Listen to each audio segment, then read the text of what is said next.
안녕하세요. 빌립보서 성경 공부 시작하겠습니다. 오늘은 1장 30절까지 말씀을 생각해 보겠습니다. 무슨 일에든지 대적하는 자들 때문에 두려워하지 아니하는 이 일을 듣고자 함이라. 이것이 그들에게는 멸망의 증거요 너희에게는 구원의 증거니 이는 하나님께로부터 난 것이라. 그리스도를 위하여 너희에게 은혜를 주신 것은 다만 그를 믿을 뿐 아니라 또한 그를 위하여 고난도 받게 하려 하심이라. 너희에게도 그와 같은 싸움이 있으니 너희가 내 안에서 본 바요 이제도 내 안에서 듣는 바니라. 아멘. 근데 복음에 합당하게 생활하는 게 두 가지거든요. 첫 번째, 27절 다시 보시면 한 마음으로 서서 한 뜻으로 복음의 신앙을 위하여 협력하는 것. 이게 천국 시민답게 사는 거예요. 그러니까 교회는 어떤 정치를 해야 되냐면 한 마음 한 뜻으로 복음 신앙을 위해서 협력하도록 정치해야 돼요. 이게 천국 시민다운 공동체예요. 한 마음 한 뜻으로 복음의 신앙을 위해서 협력하는 것. 빌립보라는 이름을 제가 그 알렉산더의 아버지 필립 2세 이름 따라서 지은 도시 이름이라고 그랬죠. 알렉산더의 아버지가 빌립보를 정복할 때 밀집 장창 대전법으로 빼앗았어요. 그거 여러분 영화 같은 데 보면 군인들이 따닥따닥 밀집하게 붙어가지고 큰 방패 앞에다 세우고 긴 창 앞으로 밀고 그대로 한 덩어리로 밀어버리는 거 있잖아요. 이게 밀집 장창 대전법이에요. 여기서 핵심은 뭐예요? 협력해서 딱 한 덩어리로 움직여야 돼요. 공격하는 사람들은 그 대열을 깨뜨리라고 하겠죠. 뒤로 돌아나서 도망가거나 그래서 중간에 틈이 생기거나 이러면 밀집장창 대전법은 실패해요. 한 마음 한 뜻. 이것이 성공의 비결이죠. 이게 그리스도인 공동체, 교회의 정치예요. 교회는 한 마음 한 뜻으로 복음의 신앙을 위해서 협력하는 거. 교회가 내분이 일어나가지고 싸우는데 무슨 전도하고 선교를 하겠어요? 자기들끼리 하나가 안 되는데. 그죠? 정치를 잘못한 거죠. 저희는 이제 돌아오는 이제 주일에, 두 교회 합병 4주년 기념주일이에요. 4년 전에 뜨인돌교회와 생동교회가 합병해서 지금 우면동교회가 됐거든요. 저 지난주에 노회 갔는데 그 질문 또 받았어요. 목사님들이 우면동교회 괜찮냐고, 안 싸우냐고. 두 교회가 합병해서 하나의 교회가 되면 갈등이 있고 서로 싸우던데 그 질문을 또 하더라고요. 4년이 지났는데도 그게 염려가 되시나 봐요.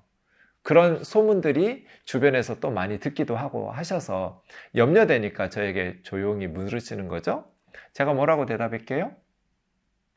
우리 교회는 단 한 번도 싸워본 적이 없다고. 4년 동안. 모르겠어요. 담임 목사 앞에서 안 싸워서 그런지 모르겠지만 한 번도 싸워본 적이 없어요. 왜 싸워요? 두 교회가 필요가 있어서 하나로 합병했잖아요. 한 교회는 예배당을 건축했는데 건축하다 보면 비용이 예상보다 많이 초과되는 경우가 많죠. 그래서 이 성도들이 떠나고 하면서 진짜 고생해서 헌신해서 예배당은 건축했는데 매주 적자니까 이게 너무 마음이 무거웠고, 또 한 교회는 성도들은 늘어나는데 이게 공간이 없으니까 뭐 주일이면 선교회 사무실로 가고 태권도장 가고 영어 학원으로 주일학교 막 다 흩어지고 하는데도 한 달 임대료가 막 800만 원씩 나갔거든요. 그건 또 해마다 올라가고. 그러니까 성도들이 헌금한 돈이 참 건물주에게 주중에는 잘 쓰지도 않는 주일 하루가 필요한 그 넓은 공간을 위해서 낭비되는 거 너무 아깝고, 그래서 그냥 다른 문화시설을 주일에만 쓸 수 있는 곳을 부단히 찾았으나 그 동네에는 없었고 불가능했고, 그래서 참 고민하고 있었는데 그런 필요가 있어서 두 교회가 합병하니까 둘 다 문제가 해결됐잖아요. 한 교회는 돈 문제가 사라져 버렸고 한 교회는 공간 문제가 사라져 버렸고, 그 성도들이 너무 좋은데 서로, 네, 저희는 이제 은행 이자 한 310만 원으로 800만 원씩 건물주에다 원세 내다가 은행 이자 310만 원씩 내고, 그것도 이제 매년 매달 원금이 이 교회에서 건축하느라고 빚진 것들이 매달 줄어들어요. 그러니까 이자가 계속 줄어들고 있어요, 매달. 그러겠죠? 그래서 매년 선교비와 구제비를 늘렸어요. 교회가 돈 생기면 뭐 하겠어요? 선교하고 구제비 늘려가는 거죠. 시간이 지나면 이제 그 300만 원이나 원금 나가는 것도 제로가 되겠죠?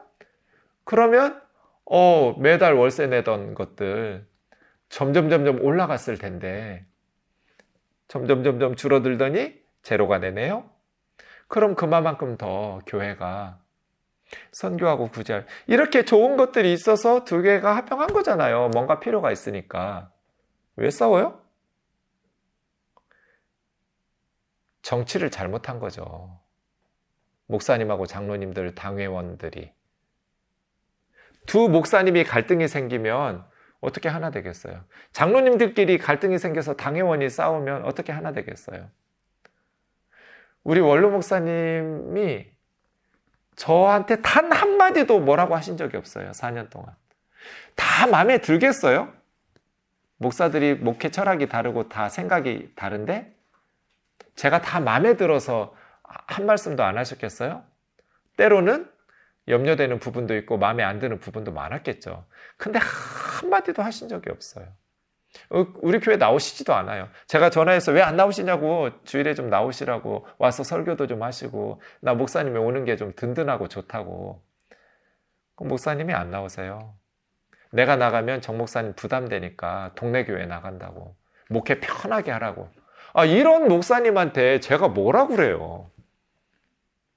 목사들만 서로 존경하고 귀하게 여기고 주의 일을 위해서 수고하는, 또 수고하신 후배인데 다 그렇게 존중하면 성도들은 싸울 일이 없어요. 장로님들 모여가지고 싸울 일이 없어요. 그냥 웃으면서 회의하고 끝나지. 어떻게 하면 우리 교회 성도님들 더 신앙생활 행복하게 열심히 할 수 있도록 주님 기쁘시게 하는 교회를 만들까? 다 목적은 하나잖아요. 생각은, 방법은 다를 수 있어도 그거 서로 상대방의 의견을 존중하면서 왜 싸워요? 이게 복음의 신앙을 위해서 협력하는 거거든요.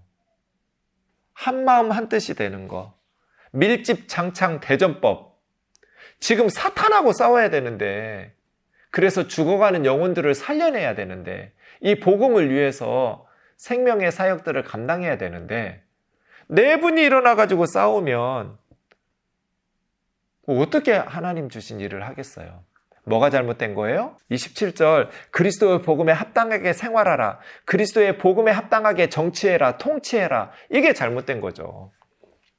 그렇죠? 두 번째, 하나 더 있어요. 그리스도의 복음에 합당하게 통치하고 생활하는 것. 28절이죠. 아무 일에든지 무슨 일에든지 대적하는 자들 때문에 두려워하지 않는 것.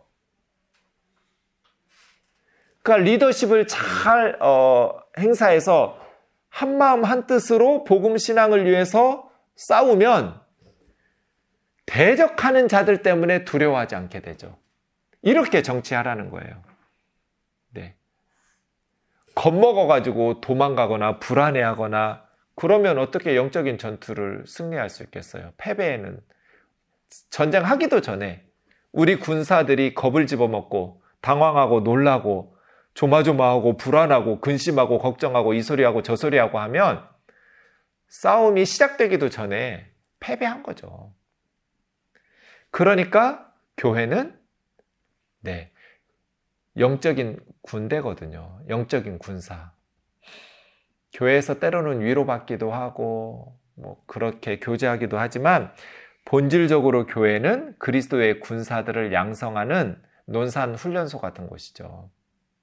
그래서 정치를 제대로 하고 목회를 제대로 하고 선교를 제대로 한다는 것은 세상의 공격과 사탄의 공격에 맞서서 싸울 수 있도록 훈련시키는, 처음부터 총 잘 쏘는 군인이 어디 있어요? 민간인인데.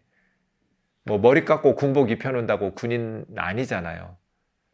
훈련을 통해서 강해지는 거죠.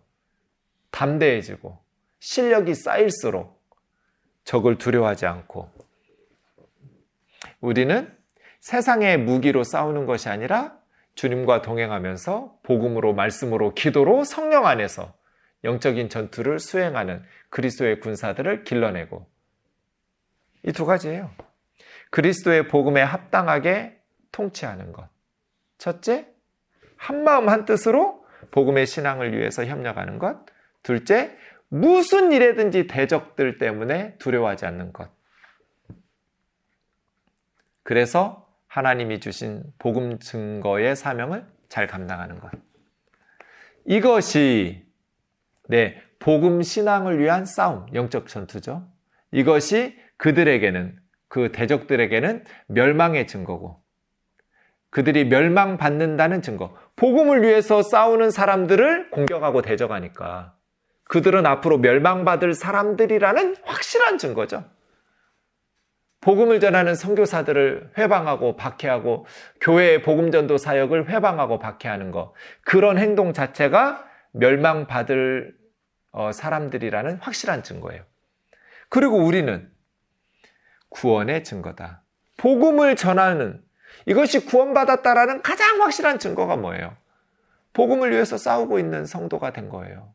복음을 전하고 복음을 위해서 영적인 전투를 수행하고 있다는 것이 가장 구원받은 것의 확실한 증거죠. 이는 하나님께로부터 난 것이다. 하나님께로부터 멸망의 증거인지 구원의 증거인지 난 것이죠. 그리스도를 위하여 너희에게 은혜를 주신 것은, 그리스도를 위해서 하나님께서 우리에게 주신 은혜, 선물이 두 가지예요. 첫 번째는 그를 믿는 것, 믿음의 선물, 하나님의 은혜죠. 두 번째는 그를 위하여 고난받는 것, 고난의 선물. 하나님께서 우리에게 은혜를 베푸시면서 주시는 선물이 두 가지다. 하나는 믿음의 선물, 하나는 고난의 선물. 믿음의 선물은 다 좋아하는데 고난의 선물은 원치 않을 수도 있어요. 하지만 그리스도를 위해서 고난받는 거예요. 세상에서 내가 어리석어서 고난받는 거 아니고 그를 위하여 고난받는 거. 그게 복이 있는 거죠. 의를 위하여 핍박을 받는 자는 복이 있나니 천국이 그들의 것임이라. 이게 팔복 중에 하나잖아요. 예수님을 위해서 고난받는 것. 여러분은 예수님을 위해서 어떤 고난을 받고 있나요?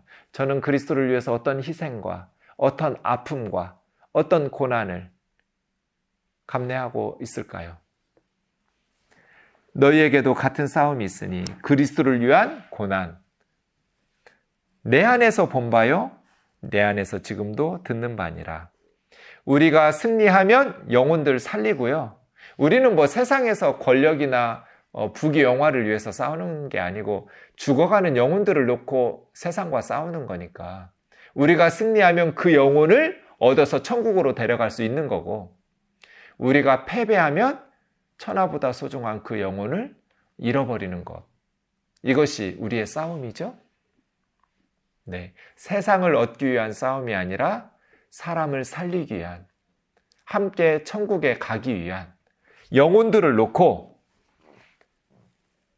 사탄의 무리와 영적 전투를 하는 것이 우리의 싸움이고, 그래서 교회는 친한 사람들끼리 모여가지고 그냥 종교생활, 취미생활 하는 곳이 아니고, 이렇게 말씀 공부 열심히 하고 기도 훈련 열심히 받고 복음을 열심히 전하면서 죽어가는 영혼들을 살려내기 위한 영적인 군사로 훈련받는 곳.